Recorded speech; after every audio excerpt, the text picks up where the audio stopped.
بسم اللہ الرحمن الرحیم۔ کسی جرم کی تعین سے ہی اس کی سزا معین کی جاتی ہے۔ جرم کتنا سنگین ہوگا سزا بھی اتنی ہی سنگین ہوگی، لیکن ایک بات ہم آپ کو بتاتے چلیں کہ سب سے پہلے جرم دریافت ہوتا ہے، اس کے بعد اس کی سزا تعین کی جاتی ہے۔ تاہم آپ کو یہ جان کر حیرت ہوگی کہ بعض اوقات عدالت کی طرف سے مجرموں کو ہزاروں سے لاکھوں سال کی سزا سنائی جاتی ہے۔ آج ہم آپ کچھ ایسے مشہور مجرموں کے بارے میں بتائیں گے جنہوں نے اتنا سنگین جرم کیے ہیں کہ عدالت کی طرف سے ان کو ہزاروں اور لاکھوں سالوں کی قید سنائی گئی ہے۔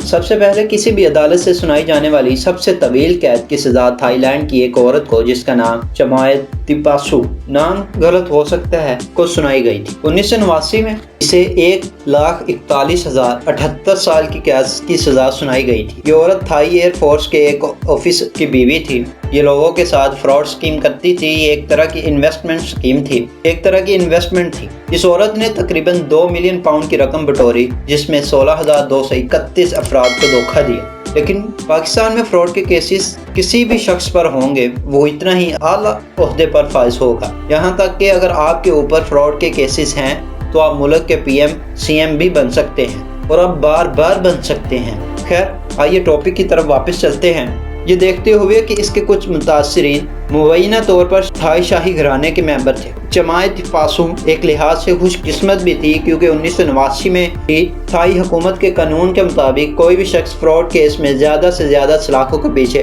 20 سال گزار سکتا ہے، اس لحاظ سے وہ خوش قسمت تھی۔ اس کے بعد بات کرتے ہیں چارلس اسکاٹ رابنسن۔ بعض ملکوں کے قانون میں سزا کی ایک حد ہے، لیکن بعض میں بالکل بھی نہیں ہے۔ یہ واقعہ بچوں سے زیادتی کرنے والے چارلس اسکاٹ سے منسلک ہے۔ اس کو بچوں سے جنسی زیادتی پر 3,000 سالوں کی سزا سنائی گئی۔ پر جو کیسز رپورٹ ہوئے، ان کے مطابق 6 بچوں کے ساتھ زیادتی کی گئی، ہر ایک کے لیے اس کو 5,000 سال کی سزا سنائی گئی۔ اس پر مزید جج نے کہا کہ مجرم کو 5,000 سال کی سزا میں سے کسی بھی سزا سے جلد رہا نہیں کیا جائے گا۔ مطلب یہ کہ ایک کیس کی اگر سزا 5,000 سال ہے تو اس کو ایک کیس کی سزا پوری کرنے کے بعد ہی پیرول ضمانت دی جا سکتی ہے۔ قبر میں جائے گا تو اس کو ضمانت مل جائے گی۔ اس کے بعد بات کرتے ہیں ڈیرن بینفورڈ اینڈرسن۔ اوکلاہوما 1993 اوکلاہوما کی عدالت کی تاریخ میں سب سے تباہ کن اپیل ہم اسے کہہ سکتے ہیں، یہ شاید خوشحال ترین بھی کہہ سکتے ہیں۔ 1993 میں ڈیرن بینفورڈ اور اس کے ساتھیوں نے ایک بزرگ خاتون کو اغوا کر کے لوٹا اور اس کی عصمت داری بھی کی۔ اس جرم کی سزا پانے کے بعد اینڈرسن نے اپنی سزا کے خلاف اپیل کی، اس کی سزا کو کم کیا جائے۔ اس کو جو سزا سنائی گئی تھی اس کی مقدار 11,250 سال تھی۔ اس کی درخواست مان لی گئی اور اس کی سزا میں سے 2,200 سال کی سزا کم کر دی گئی۔ یہ بظاہر اس کے لیے اچھی بھی تھی۔ خیر، اس کی سزا گنیز بک میں بھی درج کی گئی ہے۔ اب اس کی رہائی کی جو تاریخ بنتی ہے 1 اگست 9746 کے سن میں ہوگی۔ خیر، یہ تب بھی ہوگی جب وہ زندہ رہے گا، اور یہ تب بھی ہوگی جب دنیا یہ قائم رہے گی۔ جو صورتحال ہے، لگ تو نہیں رہا زیادہ عرصہ چل پائے۔ اس کے بعد بات کرتے ہیں ڈڈلی وین کائزر۔ امریکہ کی سب سے لمبی سزا پانے والے شخص کو ڈھونڈنے کے لیے ہمیں الاباما جانا پڑے گا، جہاں ہیلووین کے موقع پر ایک شخص جس کا نام ڈڈلی وین تھا، اپنی بیوی کو قتل کرنے پر 10,000 سال کی سزا ملی۔ اس میں اس نے اپنی بیوی کے علاوہ اپنی ساس اور کالج اسٹوڈنٹ جو وہاں ہیلووین منانے کے لیے آئی تھی اس کو بھی قتل کیا۔ یہ واقعہ 1976 کا ہے۔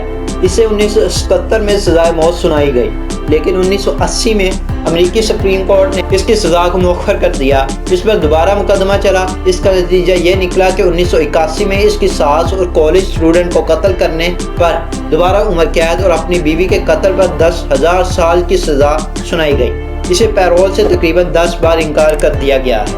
آج کی آخری بات، اللہ تعالیٰ قرآن پاک میں ارشاد فرماتے ہیں، مومنو انصاف کیا کرو، یہی بات تمہاری پرہیزگاری کے قریب ہے۔ ہم دنیا میں تو انصاف لے سکتے ہیں، اس کے کئی طریقے ہیں۔ انصاف دینے والے پر دباؤ ڈالا جائے، انصاف لینے والے پر دباؤ ڈالا جائے، جس پر زیادتی کی ہو اس پر دباؤ ڈالا جائے۔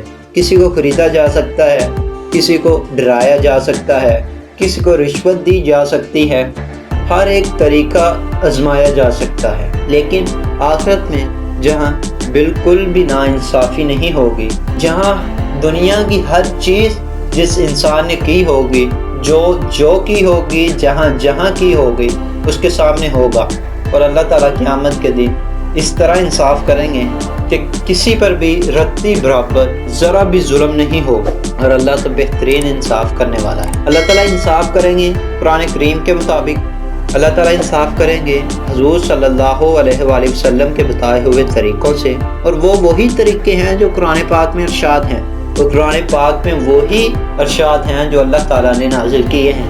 تو اس لیے ہمیں ڈر جانا چاہیے خدا سے، خدا کے بندوں سے، زیادتی کرنے سے، ظلم کرنے سے، کسی کی بد دعا سے، کسی کی آہ سے۔ نیکسٹ ویڈیو تک اپنے پیاروں کا خیال رکھیے۔ تب تک کے لیے اللہ حافظ۔ اللہ تعالیٰ ہمیں اسلام پر صحیح معنوں میں عمل کرنے کی توفیق دے، آمین۔